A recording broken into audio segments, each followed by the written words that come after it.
अस्सलाम वालेकुम नाज़रीन, धरती टाइम सां गॾु आहियां अब्दुल अज़ीज़ जतोई। गॾु मादम सुरीर जी ख़बर शामिल कंदासीं। पाकिस्तान पीपल्स पार्टी मलीर जे MNA सरदार अब्दुल करीम जोखियो चयो त तालीम खां बग़ैर इंसान अधूरो आहे। तालीम इंसान जी टीं अखि आहे। पंहिंजे ॿारनि खे लाज़मी तालीम ॾियारियो त जीअं मुस्तक़बिल में मुल्क जूं वाॻूं संभाले सघनि। अहिड़ो इज़हार हुन UC पिपरीअ जे अलाह बख़्श हमायती ॻोठ में गवर्नमेंट हायर सेकेंडरी स्कूल जी बिल्डिंग्स जे इफ़्तिताही तक़रीब खां कंदे कयो। MNA सरदार जाम अब्दुल करीम जोखियो चयो त पाकिस्तान पीपल्स पार्टी अवाम जी ख़िदमत ते यकीन रखे थी। पाकिस्तान पीपल्स पार्टी मुल्क जी वाहिद पार्टी आहे जेका अवाम जे दिलनि ते राज करे थी।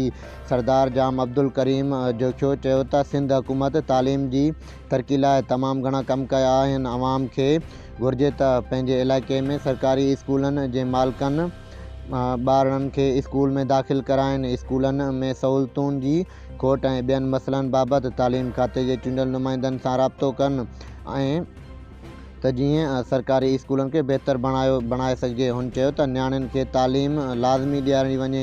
हिकु नियाणी पढ़ंदी त पूरो कुतुब पढ़ंदो। सरदार जाम अब्दुल करीम जोखियो वधीक चयो त मलीर खे पढ़ियल लिखियल बणाइण लाइ हर माण्हू खे पंहिंजो किरदारु अदा करणु घुरिजे।